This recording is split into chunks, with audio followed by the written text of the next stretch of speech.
So hello guys, and we're back. For today's matchup is a standard featured match between Rakdos Anvil and Domain Ramp Control. So Rakdos is played by Ericsson, which revolves around using the unequaled Anvil and Forge to gain advantage and having its sacrifice effects to finish off opponents.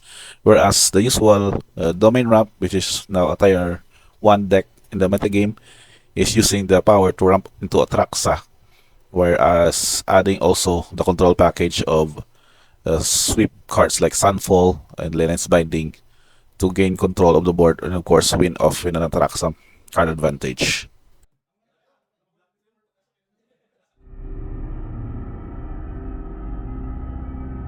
In this pre-boarded game, we don't really expect the Rakdos to have an interaction such as hand disruption to slow down the Domain Ramp deck, but eventually he would still set up his Anvil card while having also some creatures to deal some small chunks of damage, while the Domain Ramp would probably develop his board by ramping into Invasion of Zendikar and using also the Stomper to have more lands in the board and eventually hardcasting Atraxa.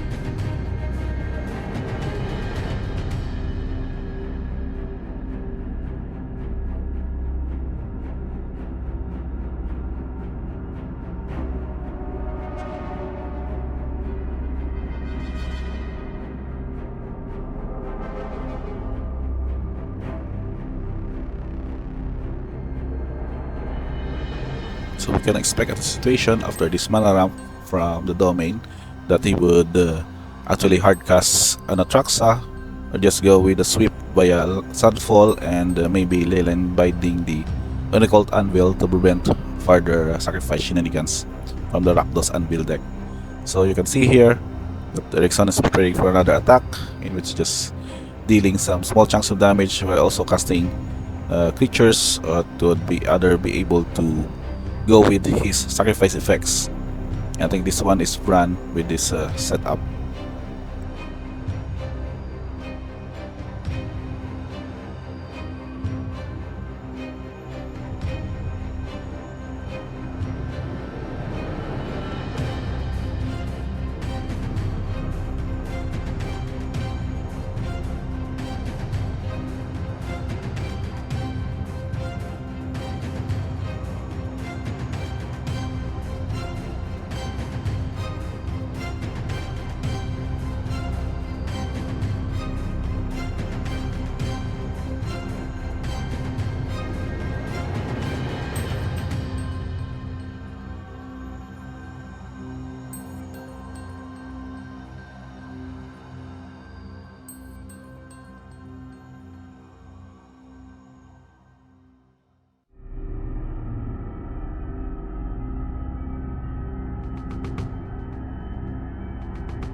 So resolving an Archangel of Wrath would mean game over for Rakdos player, as he has no other creatures that can go off with the attack, and the lifelink effect would definitely gain back to the Domain Ramp deck. And now we're off to the sideboard. We would expect that some several discard effects such as Duress will be sideboarded by the Rakdos player, as well as spot removals that can also fend off Atraxa and Archangel of Wrath. Whereas for the Domain Ramp, we would expect some more lesser value mana value spot removals, and maybe even disenchant effects that can prevent Unicult Anvil from gaining card and board advantage.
So having an Obnixilis adversary with a copy of it in the battlefield would mean that the Domain Ramp would have the option to lose 2 life or discard a card twice each turn. So depending on how Rakdos Anvil would activate its ability, or would it prefer to have a Devil token first, so that for each of the +1 option of that Obnixilis, he would also have to gain 2 life for each of those activations.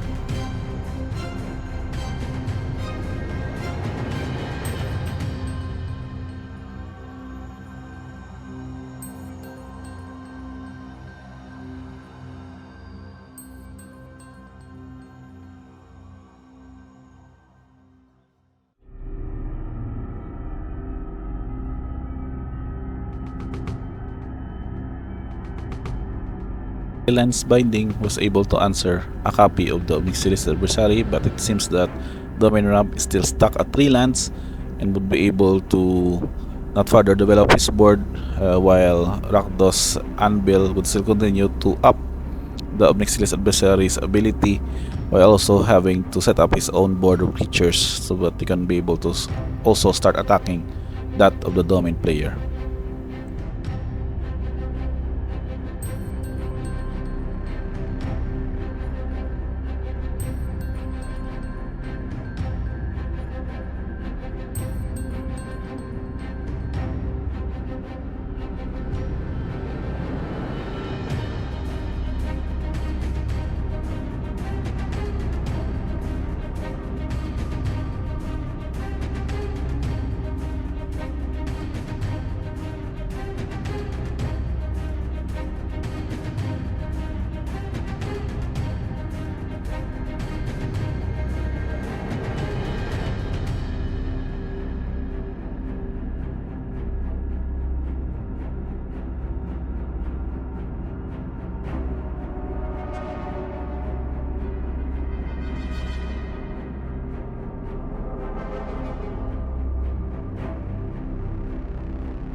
And so I'll go for the throat in the top of Stomper with the attack of the Bloodline Harvester along with the construct tokens took down the second game in favor of the Rakdos Anvil deck. And now we would expect that sideboarding for the ramp deck would be very more of the acceleration because he will be playing first in the third matchup and would see how it would be able to ramp properly this time instead of the previous game.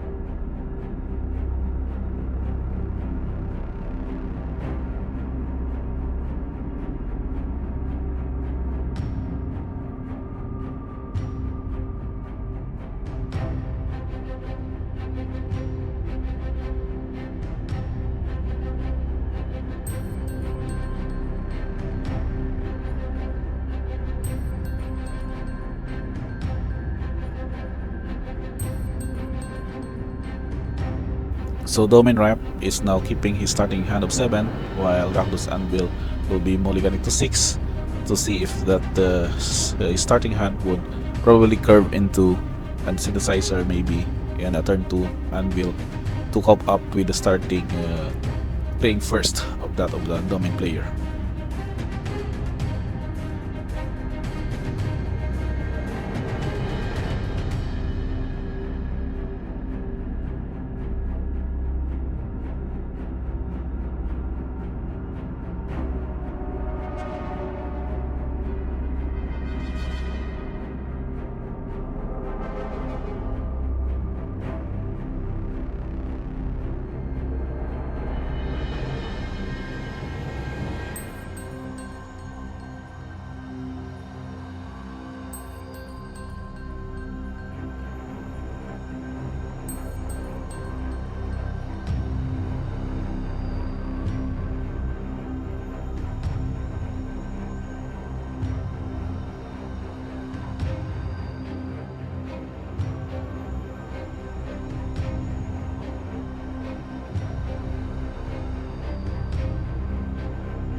So an end turn expensive taste of that of the Decadent Dragon Adventure spell to check on the Domain Run's top 2 cards so that we'll be able to somewhat manipulate what will be the next draw and gain it as its own spell by making sure that you can still be able to play it as long as it is remain exiled.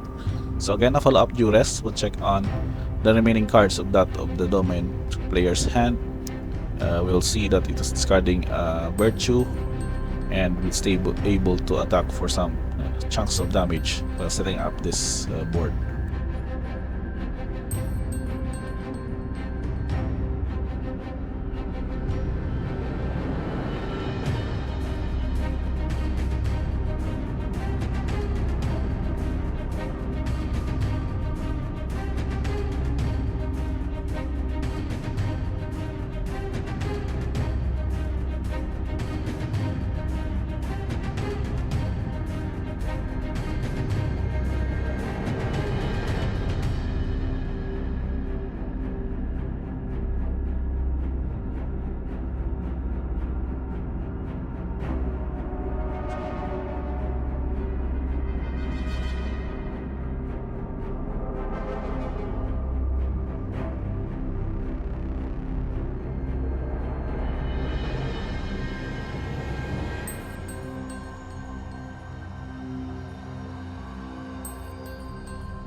With a huge attack of the dragon, the knight token, and that of the construct takes down the domain player down to 4 life, and the follow-up Anvil looks to be the end point of this game.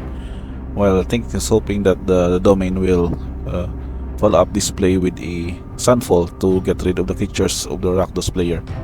But we can see here what will be his next play, as he's now down to 3 life and at this moment just 1 attack away from defeat. And so this is a real Sunfall, and the Sunfall would took out all of the creatures and create a Phyrexian 1 token.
So in Italy, revealing a herd migration would not be enough to prevent the unequaled Anvil for taking the last point of damage to the domain player. And that's it for this game and match.